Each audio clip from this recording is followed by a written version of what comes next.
Hey you guys, I just wanted to pop in and say thank you very much for all your amazing comments and for sharing your experiences on that last video about grieving and where I'm at, etc. And it's weird because this is not my first bereavement. You know, like I said, my brother died of stomach cancer, and my nan dying was very, very painful for me because she just meant the world to me. I can't even explain. One day I will explain, but she just meant the world to me. I think a lot of us feel that way about our grandparents, don't they? But there was something very special about our relationship, and we spent a lot of time with her as children, and you know, I thought that was grief. But I think the difference with my dad is, like, I've always been a daddy's girl. He's always been my hero, and I moved him up to Edinburgh. You know, he's been up in Edinburgh, I don't know, about 15 years. I moved him up here because he had a heart attack and I wanted him to be close to me and I wanted to be able to look after him. And so he's been a big part of my life for the last 15 years. And I'm so grateful that I had that opportunity, you know. But also I think the reason it's been such a big impact is because I no longer have family here. Which didn't seem such a big deal when I first moved here. I moved to Edinburgh in, 2000, I think. No, what am I talking about? 1991. 1991 I moved here, but then I did move back and live with Dad for a while, then moved back again on my own, you know, so I moved up here on my own, and so it was my choice. But then I wasn't living near any of my mums, actually. My stepmum lives in Hitchin. My mum, my birth mother, lives in, she's Welsh, and she was living in Rhayader in Powys for many years. She now lives in Cambridge. And so, you know, sorry, my neck's going to crick. I've not had much time in my life where my parents have lived near me, let's say that. My brother lives in Milton Keynes. I've got a sister in Birmingham. I've got a sister in Peterborough. Everybody's all over the place. But, you know, moving my dad up here was so nice because for the first time I could have him over for Christmas dinner, and that was just lovely, you know. And if he needed me, I could go over, you know, when he slipped and hurt his ribs and whatnot, he phoned me and I went over, and it was so nice having family in the city that I lived in, because like I said, that was something very unusual for me. So I now have no family in Edinburgh, you know, or anywhere near me, nowhere that I can easily get to because I struggle with driving because of my neck, and there's all sorts of reasons. There's lots of reasons why, but I feel a bit like that's it. I have no parents. I have, of course, like I said, I've got my two mums, but I would like to see my stepmum again at some point. I just have never been able to figure out how to work it out, and because of the whole driving thing, and also I last saw my stepmum at my wedding 7 years ago. She came to my wedding, and I see my birth mother normally once a year. We meet in New York for the day, but we've decided not to do that this year because of everything that's going on. It will just be too difficult on top of everything else, and also, you know, it's probably best for her not to be getting on a train and whatnot. So it's like, right, that's it for the rest of the year. I won't see any family, you know. And I don't know, it's like, okay, so for the rest of the year there'll be no, like, it's Dad's birthday. I mean, his birthday, we just celebrated his birthday, but it'll not be like, right, you're coming to mine for Christmas, or none of that. It'll just be myself and Kev, you know. So it just feels very odd from that point of view. Today is particularly hard because Kev has just gone to get my dad's ashes, and I'm really freaking out about it. I think I said to you guys in the last video that I'm not sure I made the right decision in having him cremated. He didn't care what happened to him. His opinion to me was, I don't care what you do with my body afterwards. And it's really silly reasons why, well, maybe they're not silly reasons, but why I've been second guessing myself is because there's just, his body's not here anymore, and that getting the cremation, the ashes handed to me, will confirm that, you know, that even his body is not here, and there's not even, you know, I can't even go and visit him. But I suppose in another way he's with me, but I just think, you know, he'll be with me, but it's not just him, is it? It's the coffin as well, it's wood. So it's 50% him, and I don't know. I just feel really weird about it. My friend actually made me feel a bit better about it, because I was saying to her that one of my biggest concerns was, how's he going to come back and talk to me? I said, I've obviously been watching too much of the programme Supernatural. Kev and I used to be obsessed with it. We don't watch it as much anymore, but in that, it was always like, if you wanted to get rid of a spirit, and it's been on a lot of programmes as well, you would burn the body and then there would be no spirit. And I was saying, you know, it's not like I'm not religious. I don't believe in anything after death, but I desperately want to, and I will be going to see psychics. And I have told my dad to come and speak to me. Actually, I told him to get somebody to say to me, Ceylon Silver Girl, which I think I told you guys about, you know, used to say to me when I was nervous. And somebody actually did leave a comment that said Ceylon Girl in the comments. So I just am not an easy believer, but I want him to have every opportunity to come and speak to me. And I thought, oh God, what if I've like taken that chance away by getting him cremated? Like I said, I know that seems a bit silly, but that's just one of the things I was thinking. But my friend said to me, haven't you seen the film Ghost? The spirit leaves the body before they die, you know, so the spirit is like a completely separate thing to the body. And I was like, that actually did comfort me. Isn't it funny, the things that comfort you? Like I said, I don't actually believe in any of that, and yet I find that somehow comforting. The other thing is, even though I don't necessarily believe in anything, like I said, I think I'm open-minded, I suppose you could say. And I would love to be convinced, and I would love to have faith. But I still, aside from it being so upsetting that Kev is going to be coming back soon with my dad, I just don't know how I feel about having the ashes of a body in my house. And I'm like, what if I drop it? Like I've got a packet from, where is it? It's in here somewhere. This is ashes into glass I ordered, which is to make jewellery from the ashes. But I opened it and I was like, oh my goodness, look what's in here. A spoon. So am I supposed to like spoon out my dad's ashes and I'm sure there's something in here to put them in. I'm just not sure how I feel about that. You know, I think I might, because I said to Kev, like, oh, what am I going to do with them? And he said, well, put them in a cupboard if you want. Don't make any decisions just now. Because I just ordered this ordering pack just to see, you know, because like I said, I don't know what I want to do just yet. And Kev's like, just put it in a cupboard. And I'm like, I'm not sure I want to put him in a cupboard. I don't know. I've got his shirt in the cupboard. Maybe I could put him in with his shirt. That feels a bit disrespectful. Like I said, the whole ashes thing is really freaking me out. And hopefully once he's home and I have him, maybe I'll talk to the ashes. I don't know, you know, and maybe I'll feel differently. Anyway, this is not why I came on today. None of this is why I came on today. But I guess you could call this a bit of a grief diary. And like I said, it helps me. Some of you guys have told me that it's helping you by me talking. I know I'm fiddling with things. That's what I do when I'm anxious. Kev was saying he's seen me pulling bits of my cuticles off, which is what my nan used to do. And Kev normally stops me, but he said, I've been giving you a bit of leeway. He normally like slaps my hands because I end up like ripping them, you know, and they bleed at the cuticles. Anyway, I came on today because I forgot to tell you about something to do with Dad. And I really wanted to share it because maybe it will make you feel a little bit differently. But it's really a bit of a controversial thing to say because it's to do with the virus. So, like I said, I was doing my dad's shopping for him. And when I would arrive, I would put a mask on and I would tell him to come out into the foyer outside of his house. That's when I saw he was like unstable on his feet. And I would give him the bags and I would give him his card, but I would wipe it over with an antibacterial wipe and give him his card back that that I paid for the shopping. The second time, the first time we just didn't have a plan. And I said to him, right, remember and wash your hands. I said, go and empty everything and then wash your hands. But I just noticed that both of them, both my dad and Eve, were very anxious, like extremely anxious about the whole virus. And like I said, Dad was sleeping a lot of the time.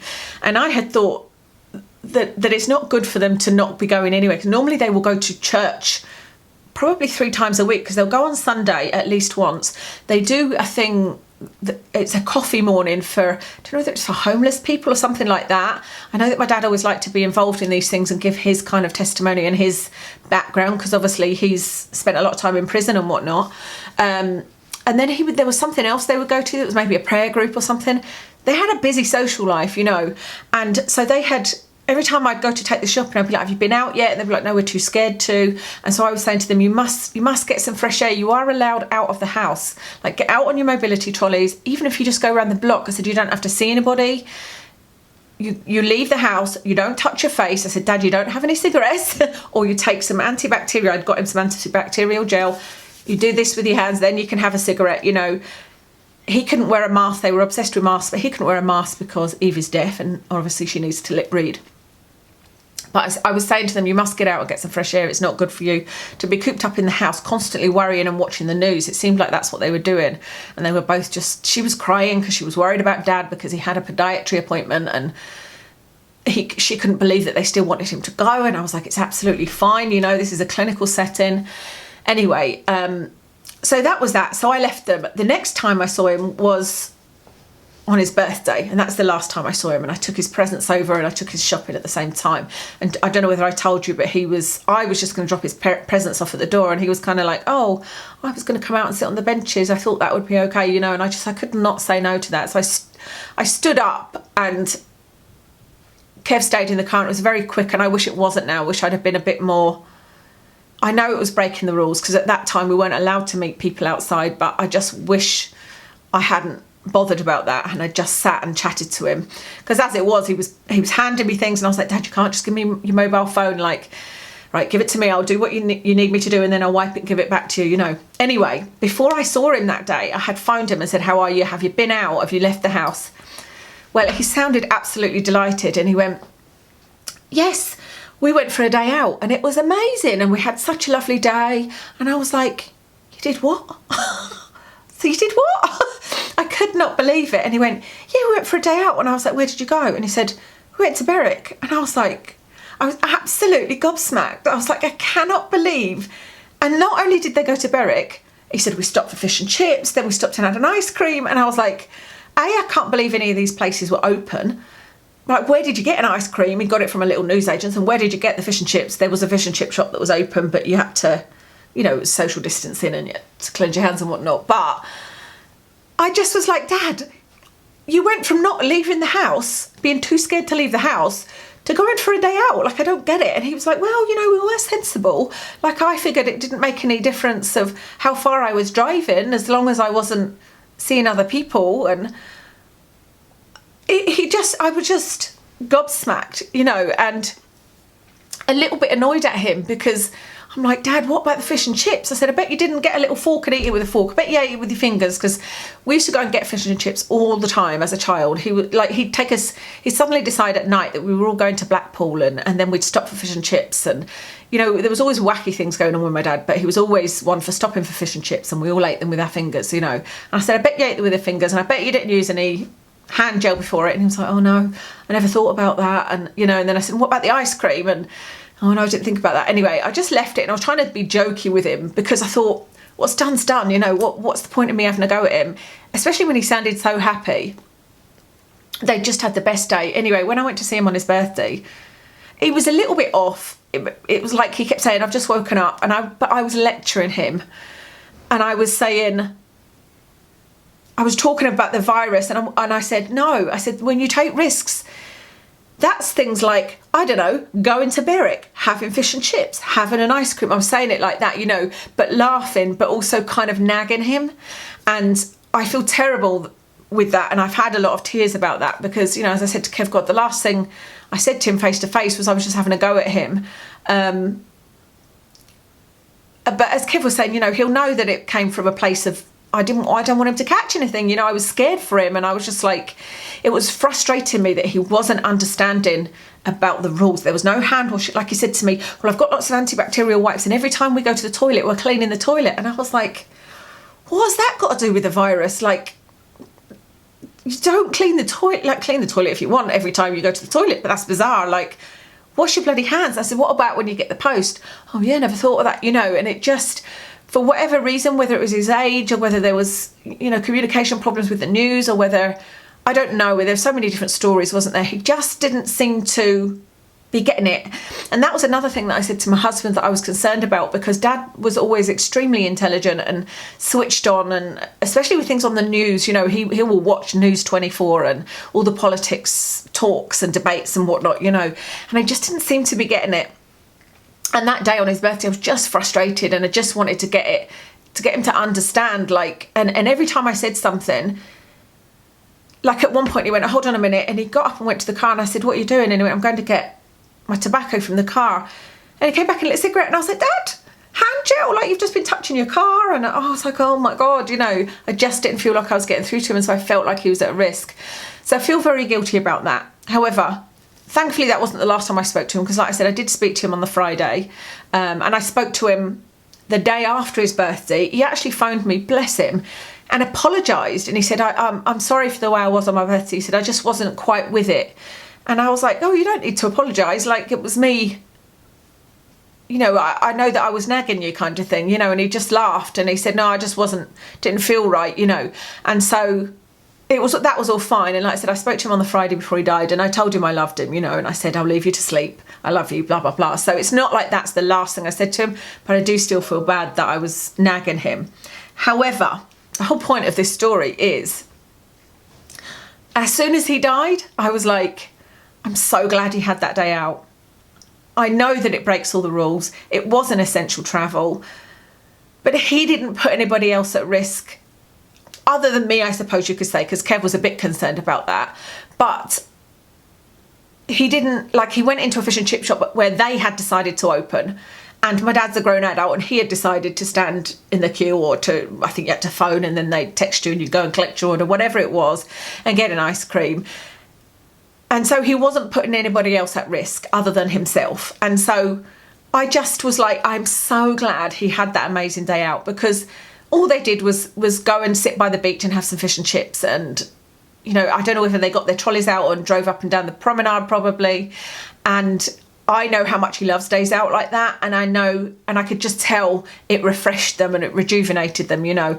And had he have not done that, it would have just been, you know, his last 2 months would have been miserable, because he was locked up and he was scared, and, you know, like I said, he was sleeping a lot, which I had thought was from the virus, but I think it was his heart failing. So I'm saying this because somebody had said about their dad wanting a kiss and how it broke her heart, and I totally get that, because when I went over on his birthday, his wife was reminding him not to hug me. She was saying, don't hug Karen, and, you know, and I almost said, sod the rules, give me a hug, because I know that my dad will have been missing that. And actually now I wish I'd have ignored the rules and given him a hug, because if you give somebody a hug, as long as I didn't cough on him or sneeze on him, and he didn't cough on me or sneeze on me, giving him a hug would be fine. I could have gone home, washed my hands, not touched my face. Like, there is a way to do it safely, you know. That's, I could have put a mask on, I could have given him a mask and then said, let's just have a quick hug, you know. That's how there are people that haven't caught it. I'm not saying it wouldn't increase the risk. Of course, there's a reason for the distancing. But Kev and I have always understood that the 2 meters is in case somebody sneezes on you. It's not because at 2 meters it's going to jump off a person and onto you. It's nothing to do with that. It's in case they sneeze or cough and it goes into your eyes or into your mouth or up your nose. And so I do think that I could have given him a hug. Like I said, I probably would have put my mask on to protect him, and I think I could have given him a hug, and I don't think it would have been a huge risk. As it was, I was using hand gel, and I washed my hands as soon as I got home, because like I said, he passed to me his mobile phone and wanted me to change something on that, and then I handed the presents over to him, and then I took the rubbish back from him, because that's something I always do and I completely forgot. And it's weird, because we're very much rule followers, Kev and I, and we've tried to stick to the rules as much as we possibly can. We have bent a few when it's come to taking Watson for a walk, simply because it was safer to do so. So, for example, when you were not supposed to be driving to exercise, we were trying to walk him around here, but it's because we're by the sea, there's been surfers, paddleboarders, swimmers, picnics and everything you could imagine. And so it was just, a lot of us around here, the dog owners, have been driving to places that are only like 5 minutes away, but that were much quieter, in order to not bump into people. Because I went up to the end at one point and I literally was like, there's nowhere I can go where I can remain 2 meters away from somebody. So we have been trying to stick to the rules, and, you know, we were upset with Dad, but looking back now, I'll never get the chance to hug him again, never.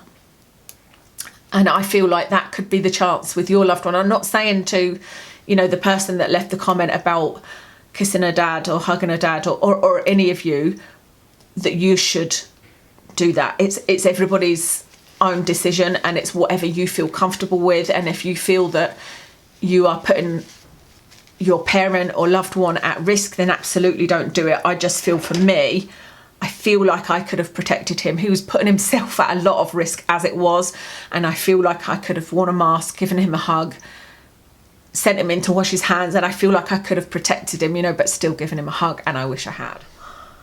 Anyway, that was what I came in to tell you, and I guess just to chat, because like I said, I'll kind of use this channel as a bit of a grief diary, because it's so helpful to you guys, it's helpful to me, and yeah, I think that's everything to tell you today. I'm looking at some photos of Dad today, and I'm going to make a photo of him with angel wings, and see if I can make it nice, like just smarten up the photo and whatnot. That's something I've done a picture of Watson with angel wings, but I like using Photoshop, and it's something that I can spend hours doing things on Photoshop, and trying to change things. And I've done pictures of quite a few dogs with wings. I've done it for people that have lost dogs and whatnot. And so I thought it'd be nice if I could get a nice picture of Dad with wings. So that's what I'm going to do today. So yeah, thank you again for listening. And I'm so sorry for any of you that are also going through this. And I'll speak to you again soon.